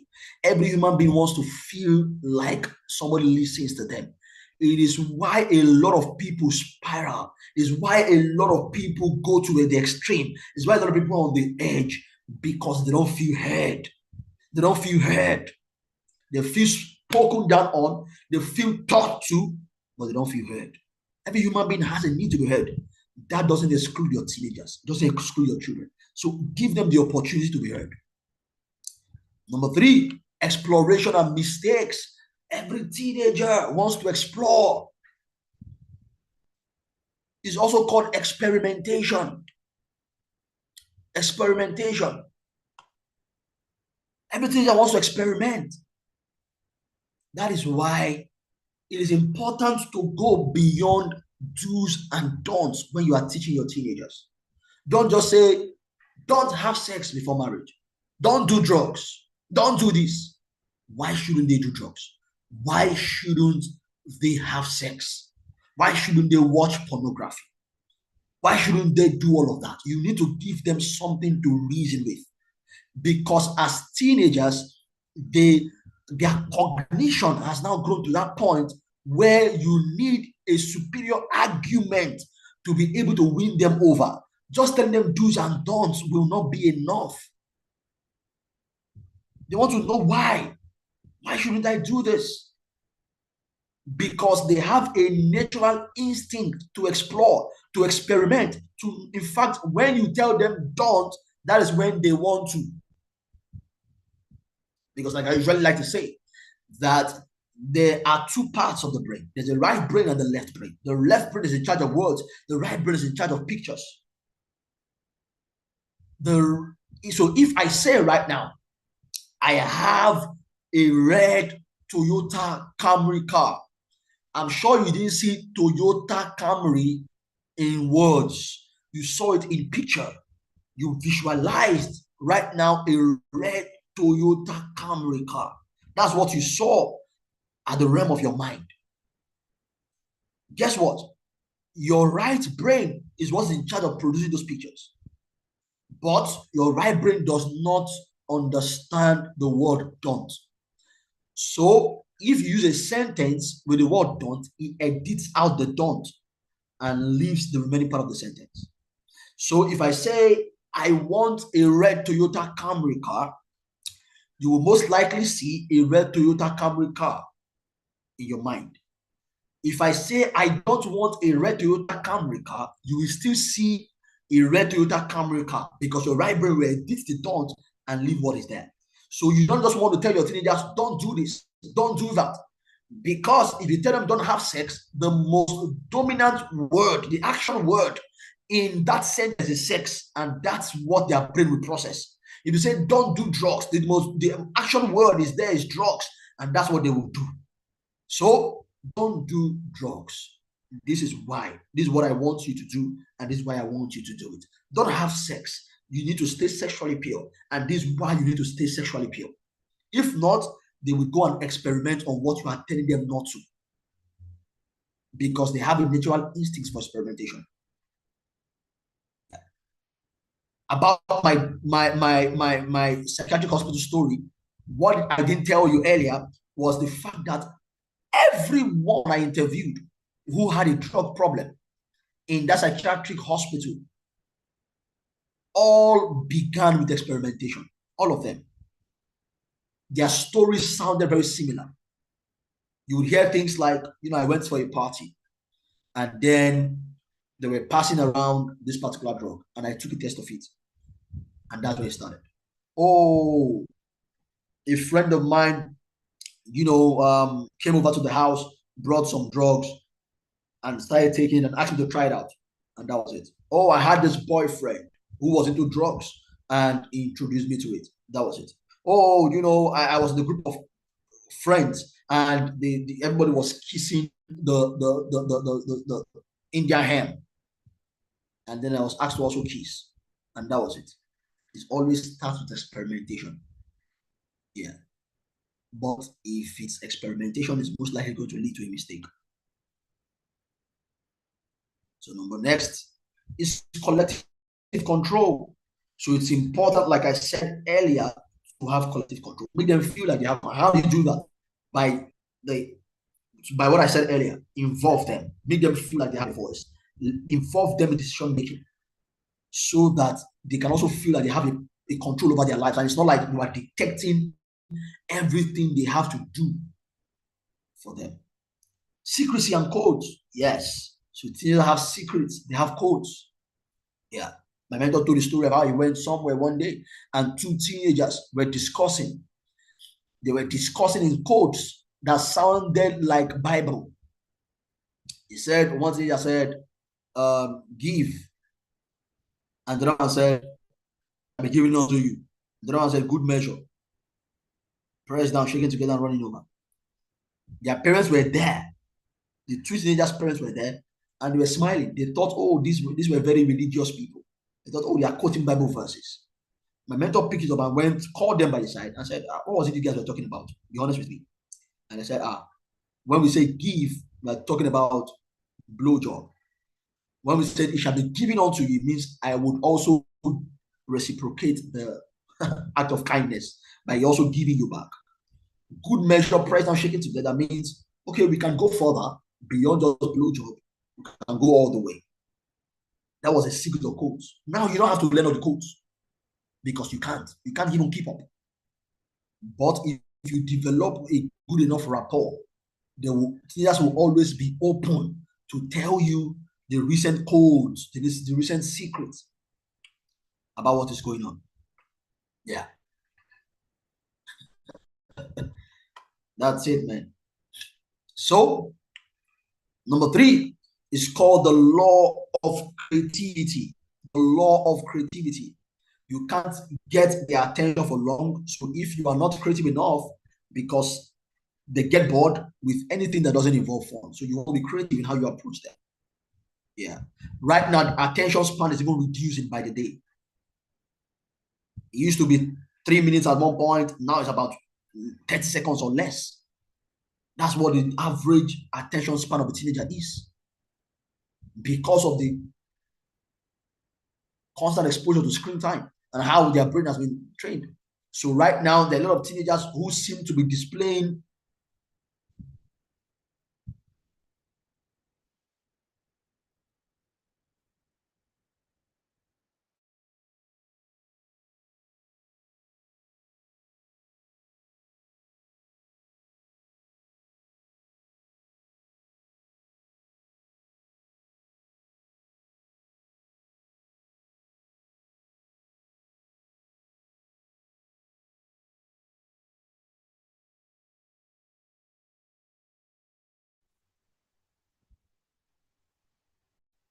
Yeah, sorry for the brief break in transmission.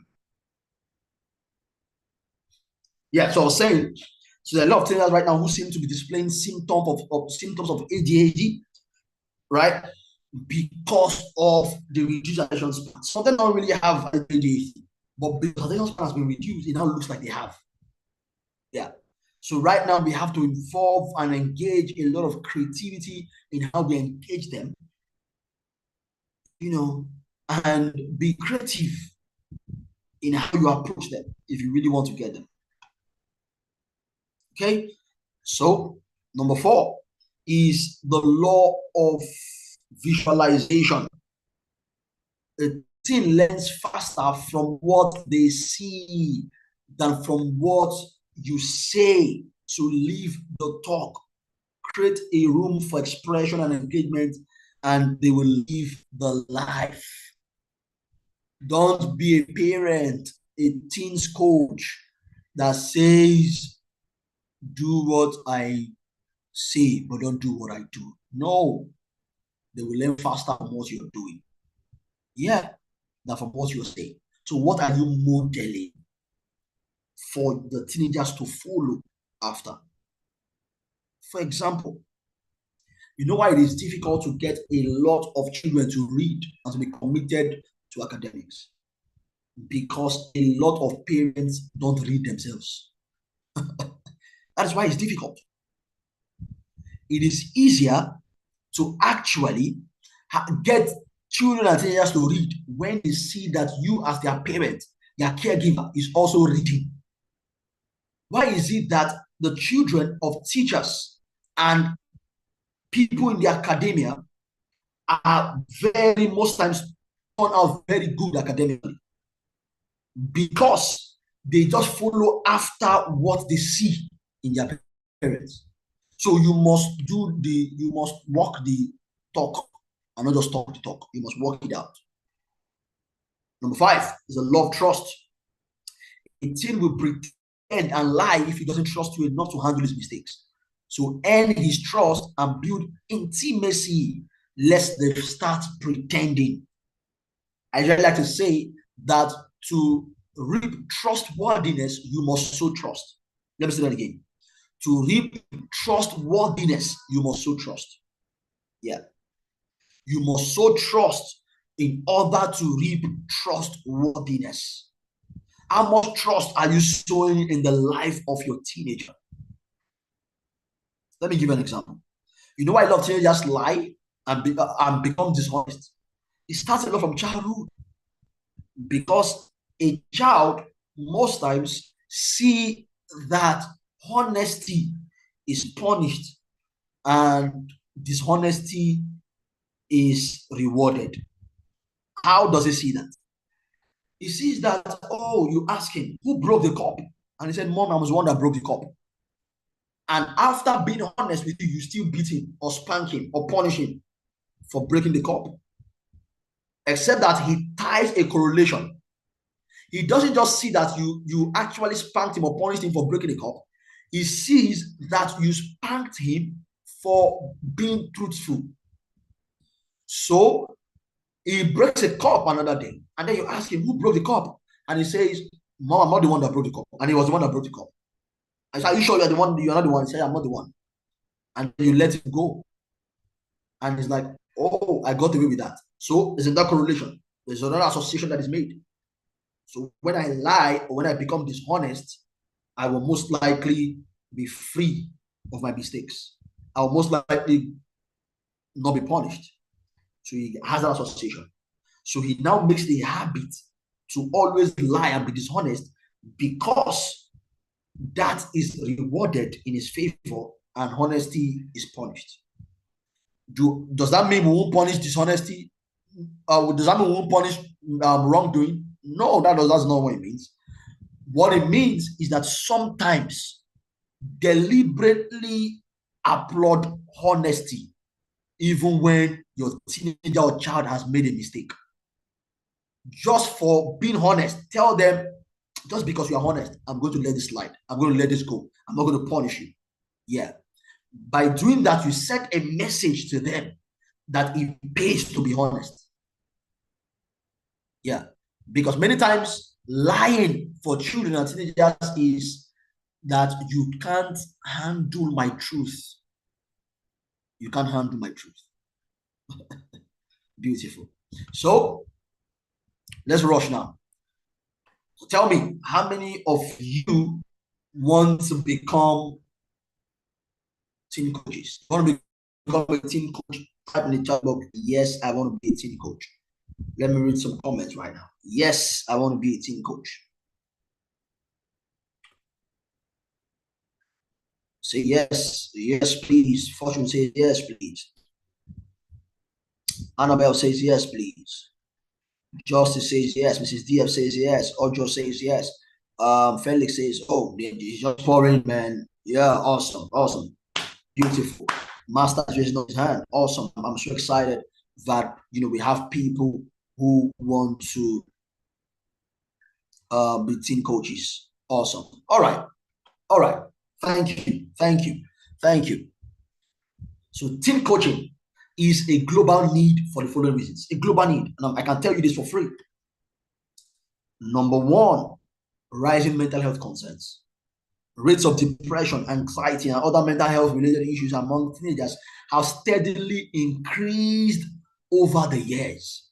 A dedicated teen coach can provide support, coping strategies, and tools to manage these challenges, acting as a bridge between formal therapy and self-help. Yeah. Not everybody will be therapists, but we can raise a lot of teen coaches who would administer some form of mental health first aid, bridge the gap. Because right now, there was a report some years ago that says there were about just 300 psychiatrists over the many mental health related issues that people are going through in Nigeria. Let me rush now. Number two, acceleration of technological and societal changes. So the pace of technological advancement means that today's youth are navigating a world that is vastly different from that of previous generation. So they are the first generation growing up with social media, AI, and other innovations as constant in their lives. So they are digital natives. A lot of us are digital aliens. We are actually trying to learn. That's why, are you not surprised that you give a phone or a device to a 5-year-old, 7-year-old, 10-year-old, and they do things on your device that you yourself have not been able to do since you had the device? That's because they are digital natives. They were born into technology. So it's different. I was in the radio station the other day, and the question was asked. I said, okay, what's the difference, between parenting in the previous generations and parenting now? I said, number one, it's unfair to even compare to those two generations, because these generations are entirely different from each other. Yeah, and I'll give a typical example. Now, when I was growing up, for example, it was difficult to watch pornography. If I wanted to watch pornography, you needed a step-by-step plan, strategic thinking on how to watch pornography. Number one, you needed to have a television. Not everybody had TV. Number two, you needed to have a DVD player. Number three, you needed to go and buy the DVD cassette that's the pornography that has the pornographic content that you will play. You can go there and the person selling will refuse to sell to you because you are a teenager, and you say, no, why do you want to buy pornography? Who wants to watch it? He'll chase you away. Number four, you also needed prayer and a little fasting, so that when you decide to watch it, NEPA, that's the power holding company of Nigeria, it could be something else in your country, does not strike when you are watching it. Because if NEPA strikes, or the power holding of your company, the power holding company of your country strikes, it means that the CD, the DVD player, the DVD cassette will be stuck in your DVD player. That would mean that it will be there till power is restored. And God help you, power is not restored until your parents come back. And then what you are seeing, maybe power is restored, last seen, or it resumes to where it stopped. So because of the complexities of watching pornography, it was a vice that was not very popular. But right now, a teenager in this age and time, if he wants to watch pornography, if she wants to watch pornography, all he needs is a smartphone. And at the click of a finger, they would have access to over 10,000 pornographic content. Yeah, you can't compare that to what we had. The complexities are much more right now. So we need a teen coach to help them balance the digital world with the real world, understanding digital ethics, and cope with the unique tech challenges. Next is globalization and cultural integration. The world is becoming more interconnected than ever. So teens interact with peers from diverse backgrounds, online and offline, which is why there's an increase in cyberbullying. There's even cyber racism right now. It has gone beyond, seeing people face to face and becoming racist. No, from the internet, people are becoming racist because of how globalized the world has become. That's why, for instance, we're having this session. There are people all from different parts of the world connected, different parts of the country connected to this meeting right now. So while this provides rich learning experiences, it also presents challenges related to identity, cultural understanding, and acceptance. So coaches can aid teens in developing cultural awareness, embracing diversity, and establishing their own identities amongst global influences, and also how to navigate things like cyberbullying, cyber racism, as the case may be. There's also increased academic and career pressures. So as the world economy and job market evolves, teenagers face heightened pressures to excel academically and make early career choices. Coaches can provide guidance, stress management techniques, and help teens discover their passions and strengths in a high pressure environment. For example, there is an assessment that I have that I'm to teenagers that just helps them to make career choices. It just shows. I just administer the assessment, and then based on their responses, I'm able to tell what career path they should follow. That's where teen coaches can come in. There's a need for resilience and adaptability. So given the uncertainties of the future, be it climate change, political shifts, or technological disruptions, teens need to be resilient and adaptable. Because that's one thing I can tell is lacking in this age and time. That is where the previous generation has done better than the generation right now. The fact that the previous generation had resilience, they could go through things. Yeah, the adversity quotient was high. Adversity quotient is the ability to go through tough times and still maintain your mental health and composure. It was high. Whereas right now is in the deep. So children and teenagers are not able to go through things like before. That's where you can come in as a teenage coach. You can begin to help teenagers. I was called by a school one time, and what they wanted me to do was to help their students develop resilience, because they discovered that, oh, their students lack resilience. And that's what I was able to do. Charge good money for it. That can become you as well. So what is coaching? As we begin to wind down into this session.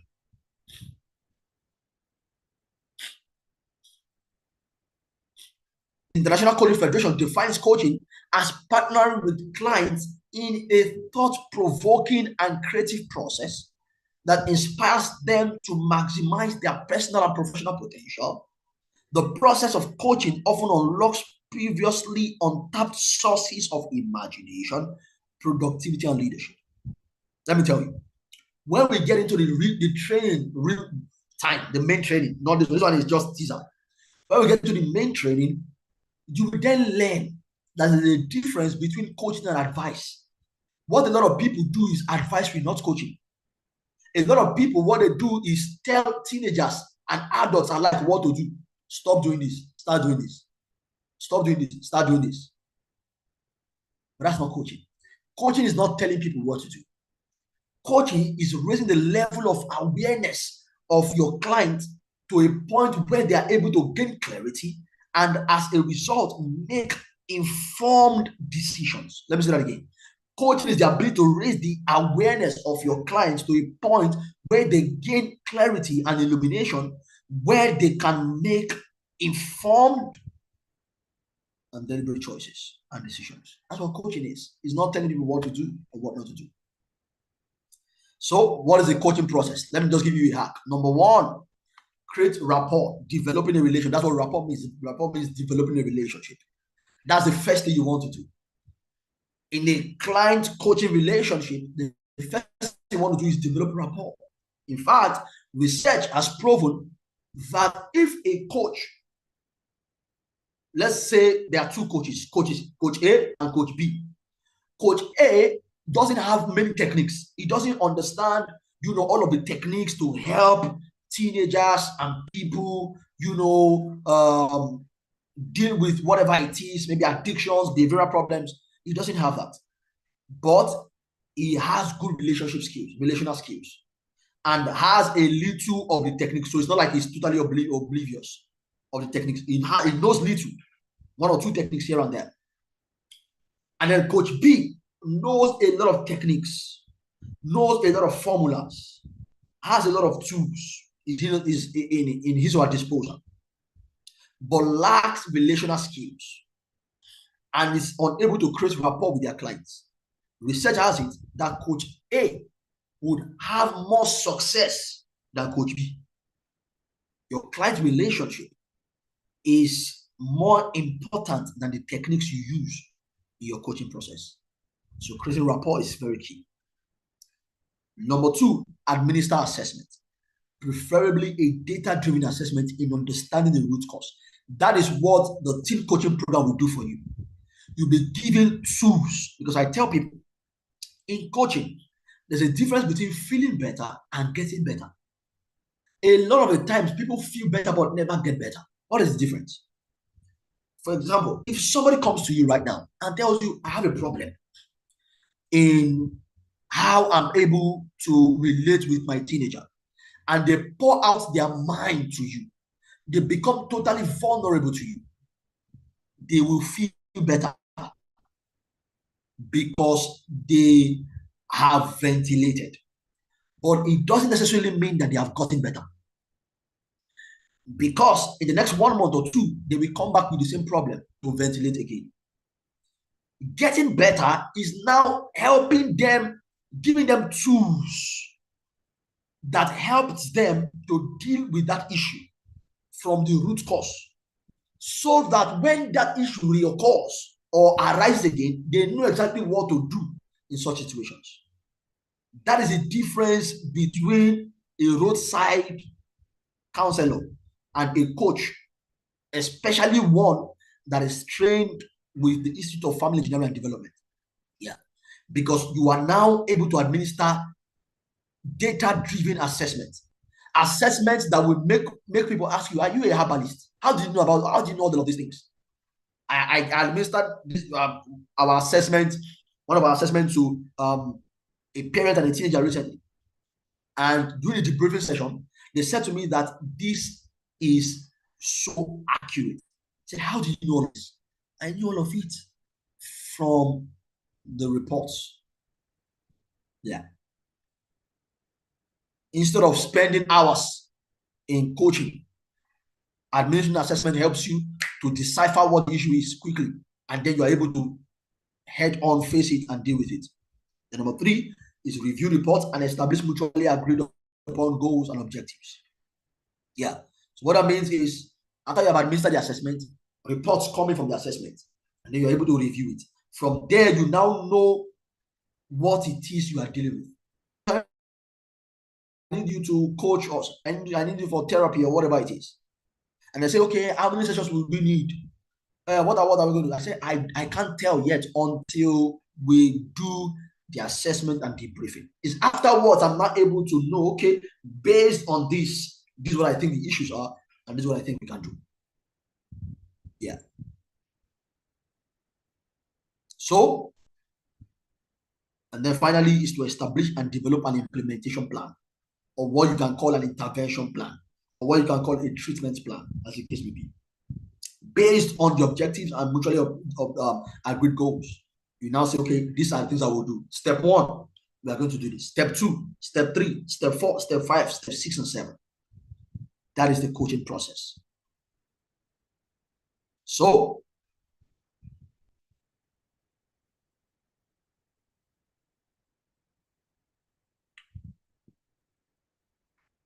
look at this.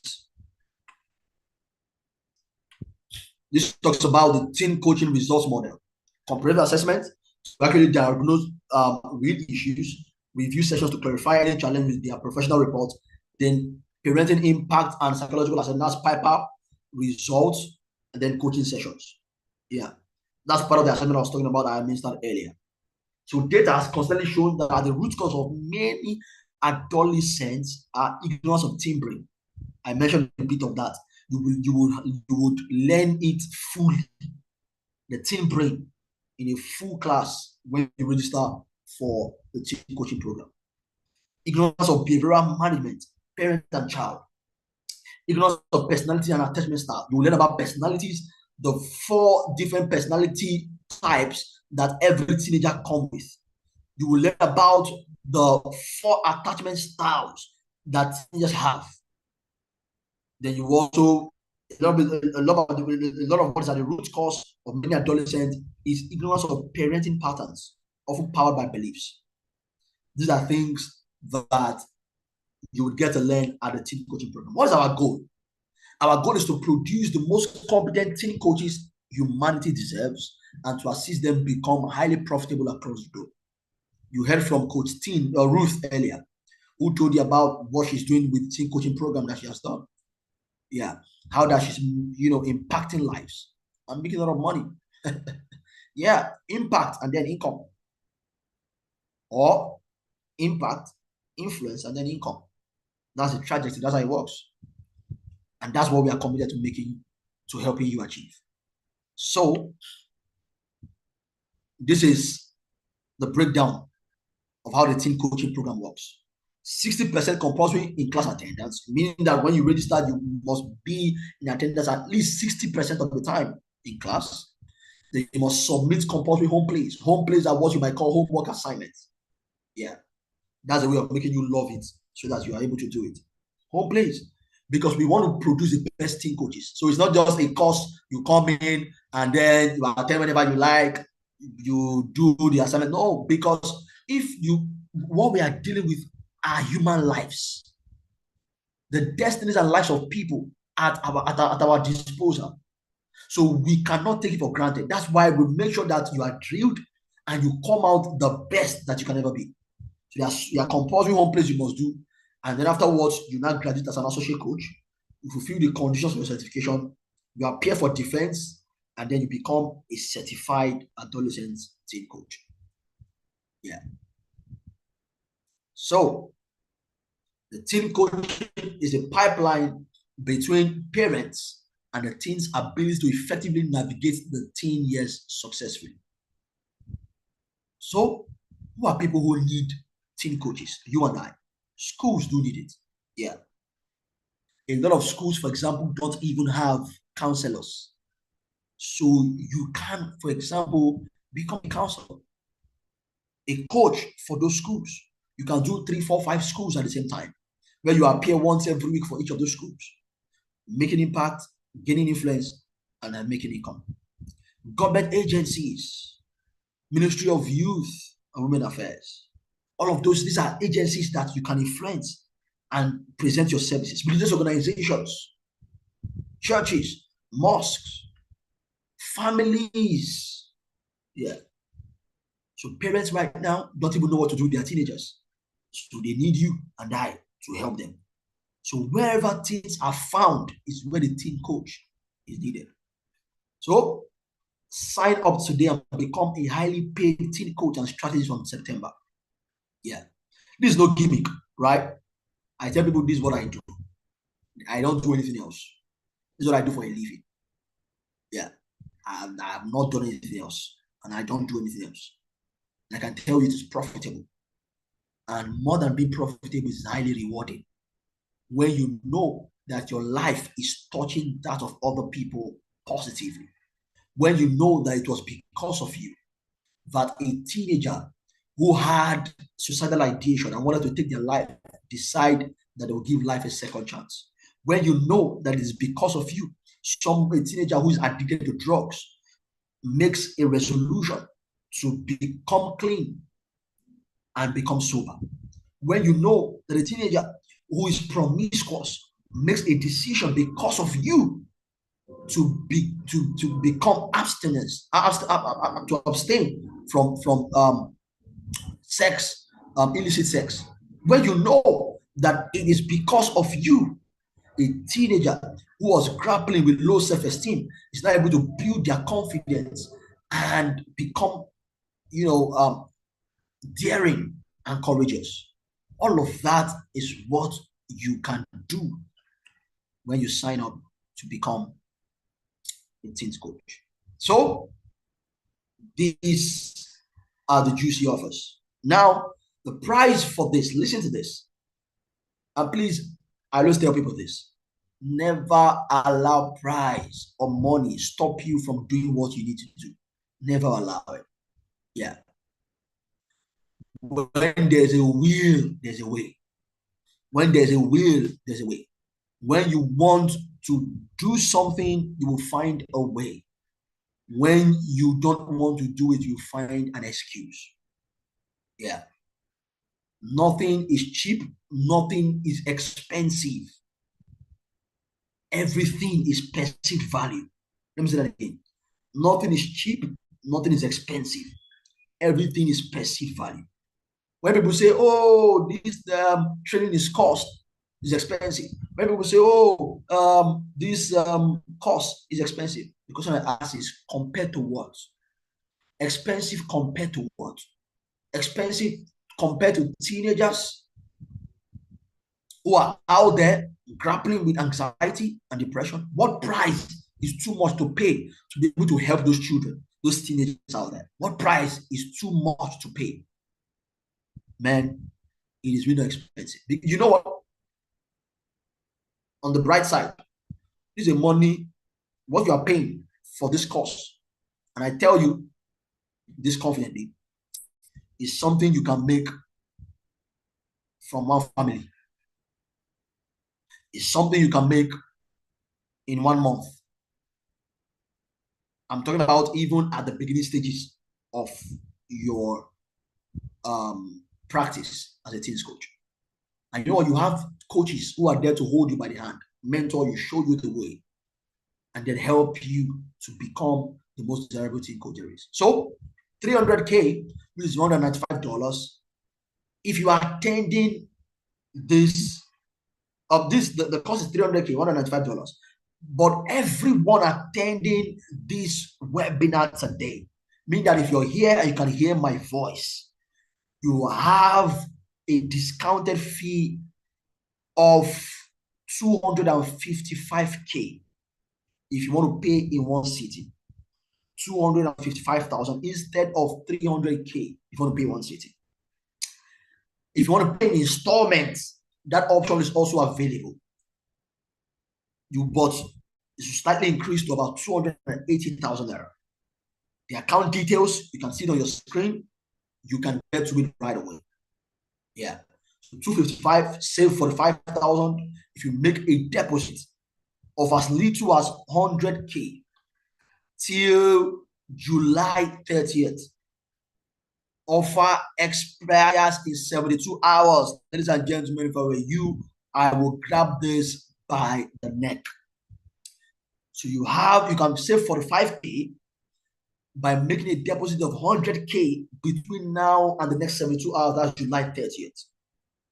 So the webinar deal is to make 100K deposit. That's $65 deposit and lock in the discounted fee. So once you pay the 100K between now and 30th of July, you are sure that you have locked in, and then you can now speak to the admin about how you intend to pay the balance. Like I said, this should not hinder you if you really want to be a part of this. Yeah, I've attended trainings where I didn't have the money. I didn't know where the money was going to come from, but I wanted to be a part of it. And because I wanted to be a part of it, I just committed somehow. And you know what? The resources flowed in my direction. So let me know in the chat box who is joining us in class this September.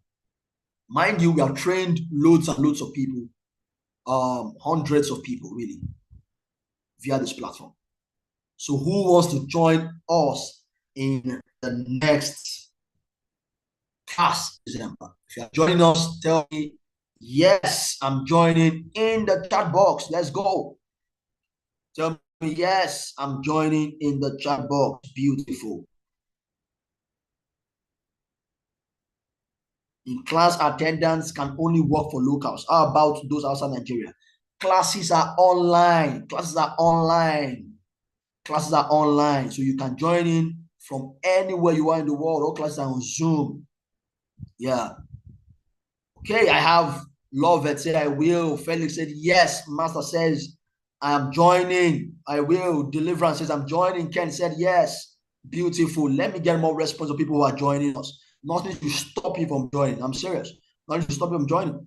What's the duration? It's 12 weeks. Okay. Answer already. Bimisola says yes. Lovett says yes.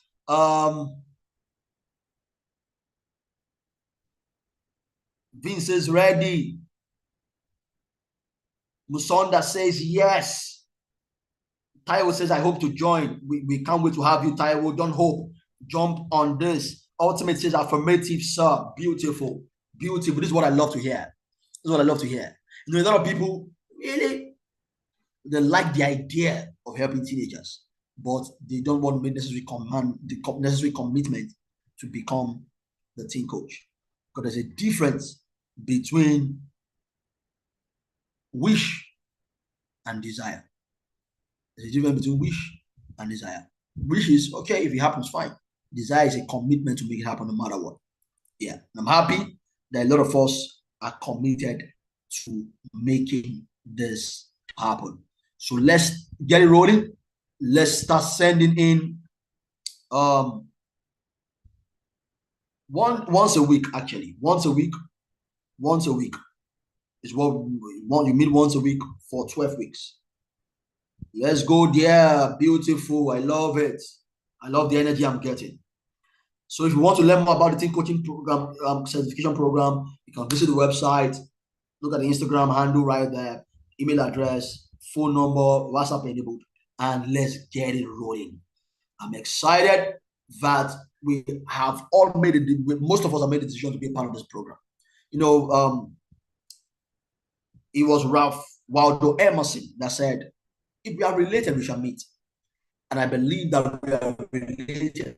And that's why we are met on this platform today. I believe that this was not a coincidence, and we are related in one way or the other. I want to thank you for listening, for renting me a space in your head. I hope to be in that space for as long as you want me to be. But much more, I want to meet you in class. I want to have, more and more time together. Whatever it is you think you have learned today, you have not learned anything. I tell you the truth. When you get to class, you will then understand what I'm trying to say. Yeah. So, thank you very much for the engagement. The certification is a teen coaching certification. That's a certification. The training duration is 12 weeks. Make a deposit of about $65, about $100K between now and the next 72 hours to lock in your seat, your slot. Is it globally accepted? Of course, if you're a certified teen coach, you're a certified teen coach, right? So this is a certification that you can take anywhere in the world to say, yes, I'm certified, from the Institute of Family Engineering and Development. I hope to join. I have certain circumstances that let me not make confirmation that surely I will join, but I hope to join if God helps. If God is going to help, I believe so.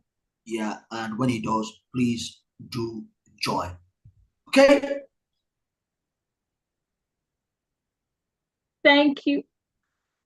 Someone says, "How can now?" Okay, Coach Joy, you want to take it from there, please? No. I thought you were done when you said okay. Yeah, I'm done.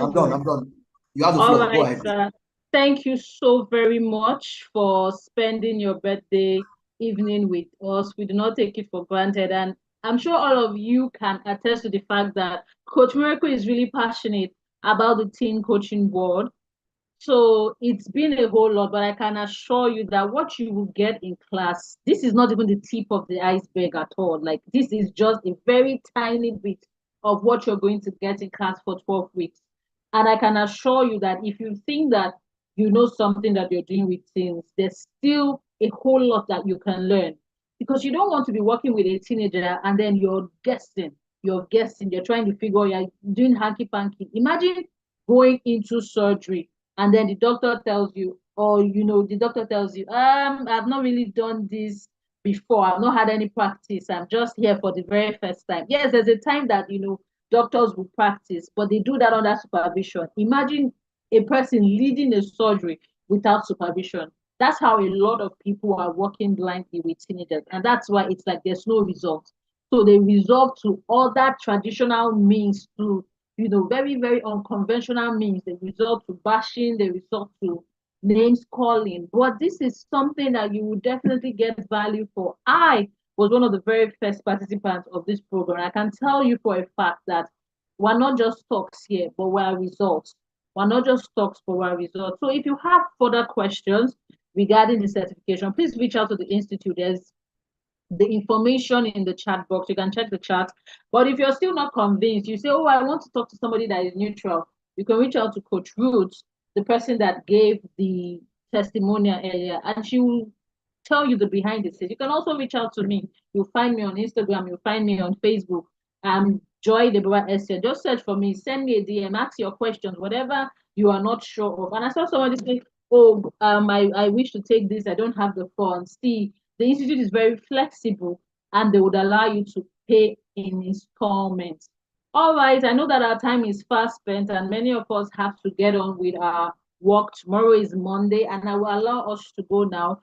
There's no time to take questions, but you can also drop your, you can send messages to the Institute as well. If you have, okay, maybe do I allow one question? If you have any question regarding working with teenagers, I'll just take one person, the fastest person to drop your question in the box. Just drop a question and then anything from what you have heard tonight. If you have a question, not about the training again, because we've already put out a lot of, but if you have one question you want to ask, feel free before our coach calls it a night. Anyone, or you can raise up your hand and please make it very, very brief. Our time is already fast spent and we have to end the webinar. Anyone has a question? Okay, going once. Okay, I'm just seeing how can people from Ghana pay. All the things you need to know about payment is already on the chat box. Just check in the chat box and you will see how you can contact the institute to make payment. All right, so I think we're all excited. Everyone is pumped up about paying, and I like it. I like it. So it seems like all of us, the rest of us,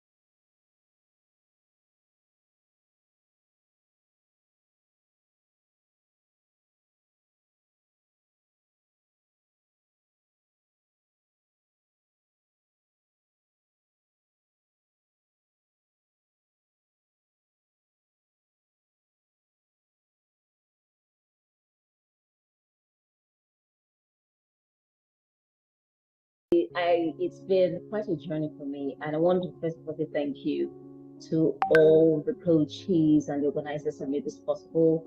It has been an interesting journey for me. So my background is in journalism, and I get called by schools or organizations that attend to young people to talk to them because my job puts me in the faces of people and I am seen as a model.